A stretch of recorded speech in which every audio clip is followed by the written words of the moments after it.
Is Fintizo the next big knife company? You may not have heard about Fintizo. I didn't until quite a few months ago when they sent me a knife. It's this one right here. Uses 14C28N aluminum handles. I liked it a lot, felt good, looked really nice as well. And fast forward to today and I got another knife from them. This time though, I noticed a change. Their company was only created a few years ago and they're definitely improving. For one, the last email I got from them for this knife was a lot more professional. I definitely noticed a big change there. They said they're dedicated to producing high quality folding knives. And they actually said they were going to be at SHOT Show this year, which surprised me. That to me says they're not just a brand that wants to throw a bunch of knives out there, but they're actually serious about getting their foot in the door in the knife community. So let's take a look at this new knife they just sent me. I should mention I'm not getting paid by them to say anything, and that wouldn't change anything anyway. I'm always going to be honest and fair for my reviews, but let's get this thing opened. And one thing I liked about Fintizo last time was the packaging. And it looks like it changed a little bit from last time, still looks nice. Let's get it open. Having nice packaging adds to the experience sometimes when you're opening a knife, but let's get to the important thing, which is the knife. So this is called the Toucans series, and it's a new release by them. You get a user manual in the box. Here we have a wrapped up pouch. It's nice that they give you a pouch with the knife. The blue one came in that one. But yeah, this is called the Toucans, like the bird, and I'll show you why it's called that. Sticker, cleaning cloth, some screws, and here is the knife. Very interesting looking. Definitely don't have any knives that look like this. Very unique looking. Why is it called a toucan? Well, check out that blade. It looks like the beak of a toucan. For how weird it looks, it is actually fairly comfortable. Your finger slots right in to this cutout. That blade reminds me of like a claw or a talon. It looks really cool and actually has pretty much a straight edge all the way to the tip, with the curve being on the back side of the blade, making it an extremely fine tip. Now that means that the tip's probably not going to be incredibly tough. That's going to be the weak point, but you just have to keep that in mind when you are using it. It's got a flipper tab, which acts in part as the guard. It's got some thumb studs as well there. Very easy to deploy. It is a liner lock, pretty standard. A pocket clip that's pretty deep carry, with just a little bit of the top sticking out. A G10 handle that looks ribbed to add some texture to that. The F is for Fintizo, obviously. That's their logo, and I think it looks actually pretty good on the knife. A little bit of black G10 there as well. And the blade is made of 14C28N. All their folding knives pretty much are going to be using 14C28N. This one has it as well. And 14C28N is a very tough stainless steel. Very stainless. You probably don't need a coated blade. This one has a gray coated blade on it. And I get that it's because, you know, they're going for a specific look with this style, with this color, the green and the darkened out blade. It is a nice sized knife too. It's definitely a full hand knife. You get your full hand on it. And we should test the out of the box sharpness as well. I remember when that knife came, it was really sharp out of the box. And yeah, that is really good.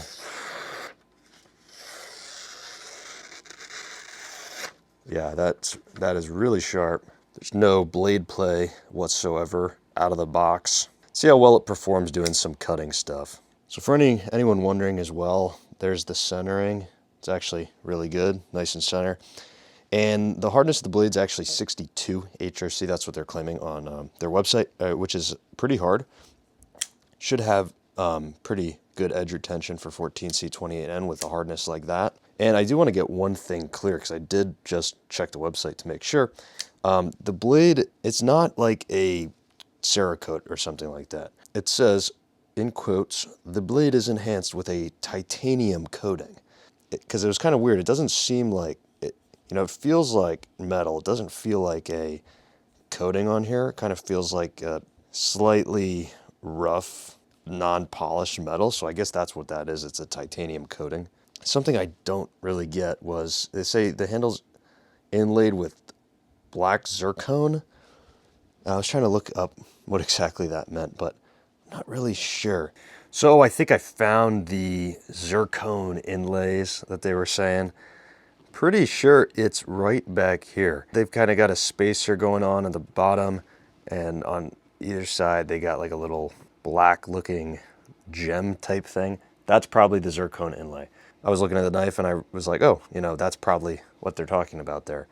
I guess it's just for like for style points. Let's try this out and cut some cardboard with it. Nice thin knife, should be really good at slicing. And yeah, that is really good. Really, really good. It's an extremely slicey knife. The blade tip almost mimics that of a utility knife, how it comes down to such a fine tip. So it should be really good for like your utility style cuts. The way the blade shape is, you can actually put your finger up pretty close to the tip and make some really, really fine cuts like that. You're carving something out. You can almost use this knife as like an X-Acto knife. You know, you could totally use that for like leather work. See, look at that fine, like the fine cut I can get by using the tip of the blade. Doing precise cuts like that, really easy with this blade. Just from cutting a little cardboard though, check out a little bit of that wear. I mean, that I'm gonna try to wipe some of that off. I was trying to wipe that off a little bit, see if it would just come off, but it actually seems like that's permanent wear. So the coating on here is not really that durable. It'll definitely show wear if you're using it, because this is just from cutting a tiny bit of cardboard. If you're someone who likes to keep your knives looking brand spanking new all the time, or if you're someone who wants to keep your knives literally perfect looking, like they've never been used, and you want to put them in a showcase, you never want to use them, then a coating like this, you know, you probably don't want to use the knife. But you know, if you're just buying it because you want to actually use it like a knife, then it doesn't matter really.